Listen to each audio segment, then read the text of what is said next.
Hi hello friends, എല്ലാ കൂട്ടുകാർക്കും മൗനരാഗ സീരിയലിൽ ഇന്നത്തെ നല്ലൊരു എപ്പിസോഡിലേക്ക് തന്നെ സ്വാഗതം കേട്ടോ. ചാനൽ ആദ്യമായിട്ട് കാണുന്നുണ്ടെങ്കിൽ ഒന്ന് സബ്സ്ക്രൈബ് ചെയ്ത് ലൈക്ക് ചെയ്ത് സപ്പോർട്ട് ചെയ്യണം. അങ്ങനെ ഇന്നത്തെ എപ്പിസോഡ് തുടങ്ങുമ്പോൾ തന്നെ കിരൺ ചന്ദ്രസേനയോടും രൂപയോടും മാറ്റി നിർത്തി സംസാരിക്കുകയാണ്. ചന്ദ്രസേനൻ പറയുന്നുണ്ട്, നീ നാടിനെ ഇല്ലാതാക്കിയല്ലേ? അതെ അച്ഛാ, നമുക്കും ജീവിക്കണ്ടേ അച്ഛാ? എത്ര നാളായി നമ്മൾ ഇവരെയൊക്കെ പേടിച്ച് ജീവിക്കുന്നു. നമുക്കും പുറത്തിറങ്ങണ്ടേ മറ്റുള്ളവരെ പോലെ? അതുകൊണ്ട് ഞാൻ അവരെ നാല് പേരെ തീർത്തു കളഞ്ഞു. ആദ്യം തീർത്തത് ആ സ്റ്റെഫിനെയാണ്. അവളെ ആ രാഹുൽ അങ്കിൾ കിടന്ന അതേ സ്ഥലത്ത് കൊണ്ട് കിടത്തി. അതിനുശേഷം അവളുടെ കയ്യിൽ നിന്ന് മൊബൈൽ വാങ്ങി ബാക്കി 3 ഗുണ്ടകളെ വിവരം അറിയിച്ചു. അവിടെ വിളിച്ചു വരുത്തി. 4 പേർക്കും ഒരുപോലത്തെ ശിക്ഷ കൊടുത്തു എന്ന് പറയാണ്. അത് കേട്ട് രൂപ ചോദിക്കേണ്ട, 4 പേര് മരിച്ചെന്ന് പറഞ്ഞ് ന്യൂസ് വന്നപ്പോ തന്നെ ഷാരി ഒരു സംശയം പറഞ്ഞു, അതില് സ്റ്റെഫി ഉണ്ടാവുമായിരിക്കോലേ എന്ന്. അപ്പോ കിരൺ പറയണ്ട്, ആന്റി അടുത്ത് ഒന്നും പറയാതിരിക്കണേ നല്ലത്. ആന്റി ഒരു വാവിട്ട ഒരു കോടാലി പോലെയാണ്. എന്താ എപ്പോഴാ എവിടെയാ പറയേണ്ടതൊന്നും അറിയില്ല. പിന്നെ ഇതൊക്കെ എങ്ങനെ പറഞ്ഞു കഴിഞ്ഞാൽ കേസ് അന്വേഷണം ആവുമെന്ന് അറിയില്ലല്ലോ. മോനെ, ഇനി ഈ സിയെ ഇതിന്റെ പിന്നാലെ എങ്ങനെ പോകുമോ എന്ന് ചോദിക്കാണ് നമ്മുടെ ചന്ദ്രസേന കേട്ടോ. അത് കേട്ടിങ്ങനെ കിരൺ പറയണ്ടേ, അദ്ദേഹം ഒരിക്കലും ഇനി ഇതിന്റെ പിന്നിൽ പോകില്ല. അദ്ദേഹവും ഞാനും നല്ല സുഹൃത്തുക്കളാണ് എന്ന് പറയുമ്പോഴേക്കും, സുഹൃത്തുക്കളാകണമല്ലോ. അങ്ങനെയാണ് മോളിന്ന് അയാളെ വിളിച്ചു പറഞ്ഞത്.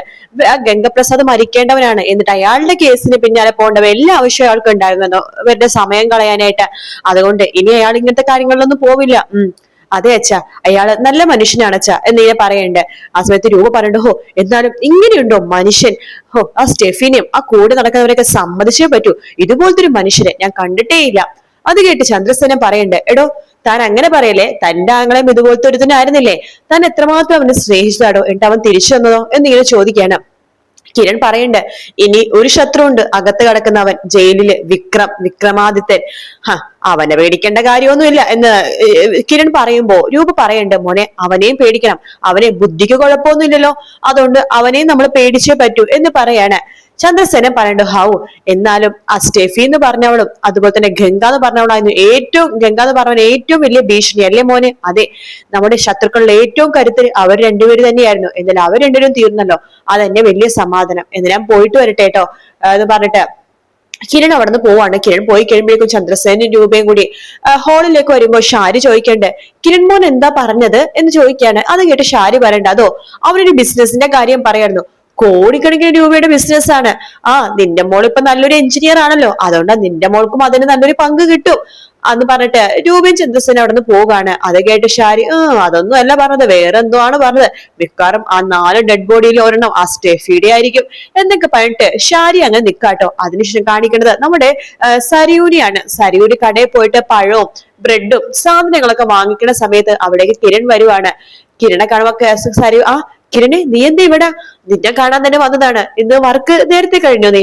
ഇന്ന് കുറച്ച് നേരത്തെ ഇറങ്ങാന്ന് വെച്ചടാ, വീട്ടിലും കുറച്ച് സാധനങ്ങളൊക്കെ വാങ്ങിക്കാന്ന് വെച്ചു, നാളെ ഓഫ് അല്ലേ? അതെ, നിന്റെ അടുത്തൊരു സന്തോഷ വാർത്ത പറയാൻ വേണ്ടിട്ടാ ഞാൻ വന്നത്. സന്തോഷ വാർത്തയോ? അതെന്താടാ? പോവേണ്ടവര് പോയി, കാമുകന്റെ അടുത്തേക്ക് കാമുകനെയും പറഞ്ഞു വിട്ടു. അപ്പൊ സരുവിനൊന്നും മനസ്സിലാവുന്നില്ല. ആര്? അല്ല, കാമുകൻ ഗംഗപ്രസാദിന്റെ അടുത്തേക്ക് കാമുകി സ്റ്റെഫീന പറഞ്ഞു വിട്ടു. നിന്റെ അച്ഛന്റെ അതേ ഗതി തന്നെ അവൾക്കും കൊടുത്തു എന്ന് പറയണം. അത് കേട്ട് സരയു ആകെ ഷോക്കായിട്ട് നിൽക്കാണ്. കിരൺ പറയണ്ടേ, എന്താ സരയു വിശ്വസിക്കാൻ പറ്റുന്നില്ലേ? ഞാൻ പറഞ്ഞ സത്യം തന്നെയാണ്. ഇന്നലെ രാത്രി അവളെ പിടികൂടി ആ കാട്ടിലേക്ക് കൊണ്ടുപോയിട്ടു. അവളെ മാത്രല്ല, അവളുടെ കൂടെ 3 ഗുണ്ടകൾ ഉണ്ടായിരുന്നു. അവര് 4 പേരും ഇപ്പോ ശവമായി, മൃഗങ്ങൾ തിന്നു ഭക്ഷിച്ചു. ഇപ്പൊ വാർത്തയിലൊക്കെ അതാണ് ന്യൂസ് ആയിട്ട് കാണിക്കുന്നത്. കിരണ്, ഇനി ഇതിന്റെ പേര് വല്ല കേസും വരുമോ? ഇപ്പൊ ഒരു കേസും കാര്യങ്ങളും കഴിഞ്ഞല്ലേ ഉള്ളൂ എന്ന് ചോദിക്കുമ്പോഴേക്കും കിരൺ പറയണ്ടേ, ഇതിന്റെ പേരിൽ കേസൊന്നും വരില്ല. ആരെങ്കിലും പരാതി കൊടുത്താലല്ലേ കേസ് വരുള്ളൂ. ഇവർക്കൊക്കെ ആര് പരാതി കൊടുക്കാനാണ്? അതുകൊണ്ട് കേസും കാര്യങ്ങളും ഒന്നും തന്നെ വരാൻ പോണില്ല. പിന്നെ ആ സിയെ ഇപ്പൊ എന്റെ നല്ലൊരു സുഹൃത്താണ്, അതുകൊണ്ട് തന്നെ അദ്ദേഹം പറഞ്ഞിട്ടുണ്ട് ഒരു കുഴപ്പമില്ലെന്ന്. എന്നാലും സൂക്ഷിക്കണ കിരണേ എന്ന് പറയാണ്. ഇനി എന്ത് സൂക്ഷിക്കാനാടേ? മരിക്കേണ്ടവരൊക്കെ മരിച്ചു, ഇനി സമാധാനത്തോടെ ജീവിക്കണം എന്ന് പറയാണ്. ഞാൻ ഈ സന്തോഷ വാർത്ത നിന്നോട് പറയാൻ വേണ്ടിയിട്ടാണ് വന്നത്. ശരിടാ, നിനക്കൊന്നും സംഭവിക്കരുത്, എനിക്ക് അത്രയേ ഉള്ളൂ എന്ന് സരയു പറയുമ്പോ കിരൺ പറയുന്നുണ്ട്, എനിക്കെന്ത് സംഭവിക്കാനാടി? എനിക്ക് ഞാൻ സ്നേഹിക്കുന്ന ആർക്കും ഒന്നും സംഭവിക്കരുത് മാത്രമേ എനിക്ക് പ്രാർത്ഥനയുള്ളൂ. എന്നാ ശരി, കാണാം എന്ന് പറഞ്ഞിട്ട് കിരൺ അവിടെ നിന്ന് പോവാണ്.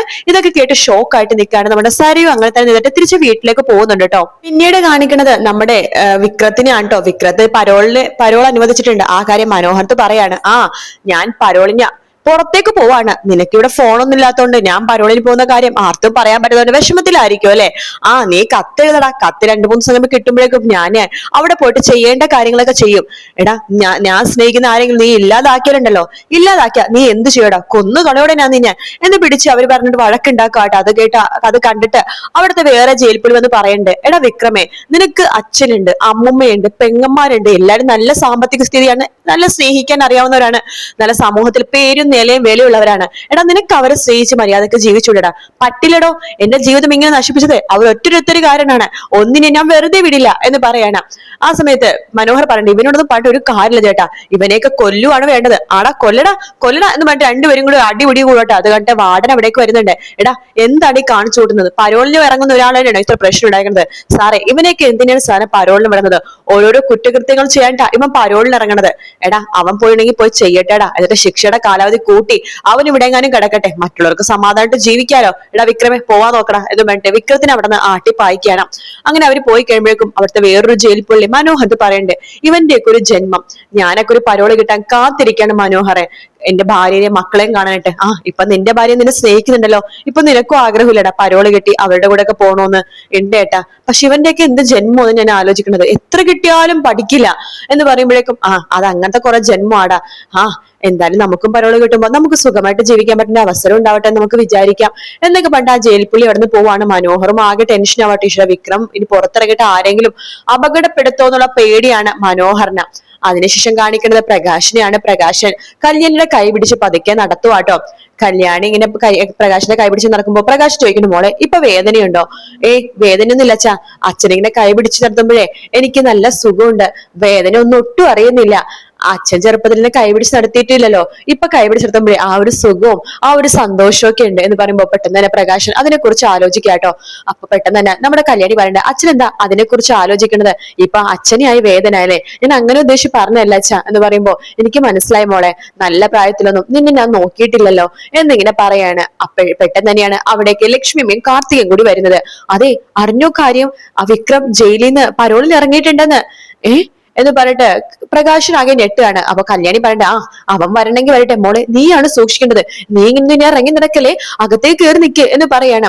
പ്രകാശൻ പറയണ്ട, അതേ മോളെ ഇങ്ങനെ ഇറങ്ങി നടക്കൊന്നും വേണ്ട. ലക്ഷ്മി അമ്മ പറയാനുണ്ട്, മോളെ ഇപ്പൊ നിനക്ക് നല്ല ക്ഷീണവും ആവതില്ലായ്മയൊക്കെ ഉണ്ട്, ഈ അവസരം അവൻ മുതലെടുക്കാൻ വേണ്ടി നോക്കും, അതുകൊണ്ട് നീ അകത്തേക്ക് കയറി മോളെ എന്ന് പറയാണ്. നിങ്ങളൊക്കെ ഇങ്ങനെ പേടിച്ചാലോ, അതിന്റെ ഒന്നും ഒരു കാര്യമില്ല എന്തെങ്കിലും പറയാണ്. എന്നാലും നിന്റെ അടുത്ത് ആണ് അവന് ഏറ്റവും കൂടുതൽ ദേഷ്യം എന്ന് പറയുമ്പോഴേക്കും കല്യാണി പറയണ്ട, എന്നോട് മാത്രല്ല കാർത്തിക ചേച്ചി എടുക്കും അവനോട് ഭയങ്കര ദേഷ്യമുണ്ട് എന്ന് പറയാണ്. എന്നാലും നിനക്കിപ്പോ സുഖമില്ലാതിരിക്കണല്ലേ കല്യാണി, നീ ശരിക്കും സൂക്ഷിക്കണം എന്ന് പറയാണ്. ആ സമയത്ത് കല്യാണി പറയണ്ടേ, കുഴപ്പമില്ല ഞാൻ നോക്കിക്കോളാം, അല്ല നിങ്ങൾ വീട്ടിലേക്ക് പോവാണോ? അതേ മോളെ എന്ന് പറയണ്ട, സൂക്ഷിക്കണം കേട്ടോ. ശരി പ്രകാശേട്ടാ, ഞങ്ങൾ പോയിട്ട് വരാം. ശരി എന്ന് പറയാണ്.